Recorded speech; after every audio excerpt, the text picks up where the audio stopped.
Kita akan membicarakan dua hal yang penting yang terjadi di dunia saat ini. Pertama adalah masalah chips dan kedua adalah masalah baterai. Apakah Anda dalam beberapa bulan ini sedang membeli mobil baru? Dan jangan heran kalau jawabannya adalah inden dulu karena tidak ready stock.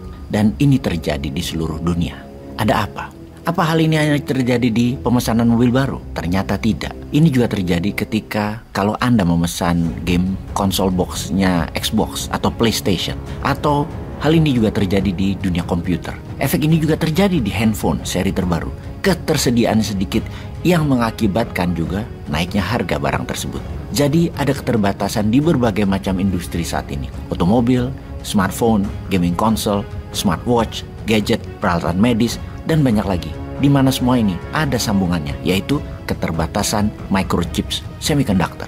Dalam dunia otomotif, Toyota sebagai perusahaan terbesar di dunia memotong produksi di tahun 2022 dan di tahun 2023 hingga 20%. Dan angka itu sangat besar karena keterlambatan mendapatkan chips. Bukan hanya Toyota, Nissan, Mitsubishi, semua manufaktur Jepang punya masalah sama saat ini. Honda bahkan memotong produksi sampai 40% karena masalah chips. Apakah masalah ini juga terjadi di Jepang saja? Ternyata semua produsen mobil otomotif dunia mengalami. Hingga CEO Volkswagen mengatakan masalah chips ini bisa sampai akhir 2023 bagi dunia otomotif. Akibat keterbatasan chip, Ford Motor mendapatkan kerugian $3 billion di tahun 2022 kemarin ini. Keterbatasan chips bukan karena permintaan menurun, namun sebaliknya karena permintaan naik dan dunia kekurangan produsen chips. Efek tahun 2020, pandemi membuat semua manusia berada di rumah dan memerlukan gadget. Industri gadget lah yang menyedot 80% chips dunia. Dan ketika dunia berjalan seperti sekarang, berjalan normal, industri otomotif yang paling kekurangan chips. Karena ordernya sudah diambil industri gadget. Selain itu, hanya 5 negara ini saja yang menghasilkan 95% chips dunia, yaitu Tiongkok, Taiwan, Amerika, Jepang, dan Korea Selatan. Kalau ditajamkan lagi, Taiwan menghasilkan 50%-nya chips dunia. Kalau nanti Tiongkok ambil Taiwan, maka 70% microchip semiconductor berada di bawah mereka.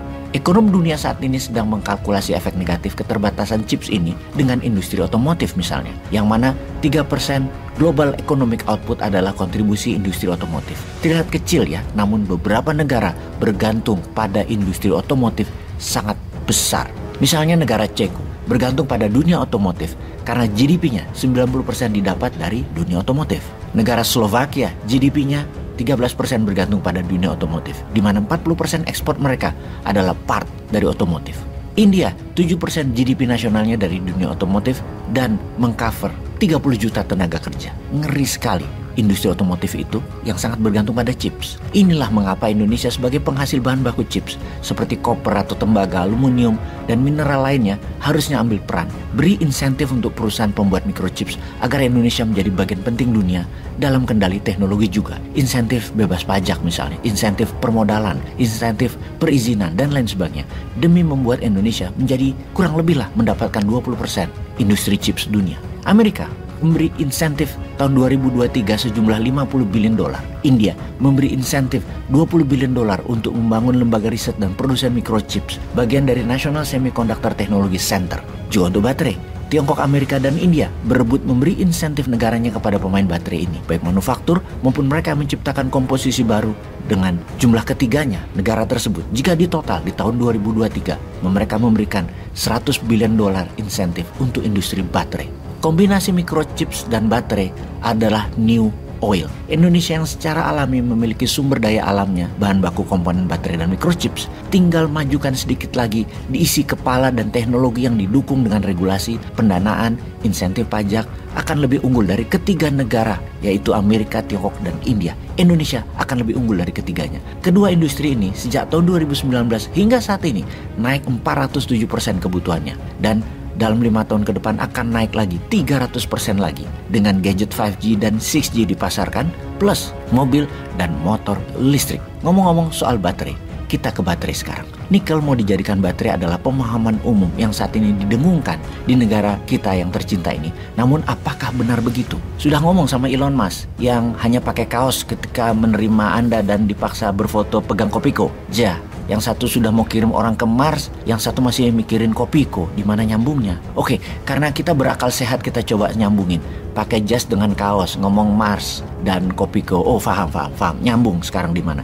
Kira-kira yang dipikirin adalah Mars itu coklat bar. Coklat merek Mars. Walah, sampai di perut doang mikirnya. Oke, kita paham sekarang. Kita lanjut. Pemakaian baterai mobil ini saat ini terbanyak adalah unsur nikelnya. Namun baterai mobilnya berat dan mulai digeser ke komposisi lain. Nikel, lithium, kobalt selama ini digunakan menghadapi dua masalah besar. Pertama, harga nikel yang terus naik. Kedua, kobaltnya bermasalah karena membunuh 2.000 anak usia 6-12 tahun per tahunnya di Kongo untuk mengambil kobalt di kedalaman 10 meter lubang kecil yang tak cukup oksigen itu. Maka baterai nikel lithium kobalt dikatakan sebagai baterai berdarah atau blood battery. Aktivis lingkungan tidak mendukung mobil EV atau electronic vehicle energi terbarukan tersebut yang berbasis kobalt sebagai solusi lingkungan. Ini dianggap bullshit. Yang berikutnya tidak ada hubungannya dengan lingkungan, namun terhadap profit. Pebisnis harus taat pada profit.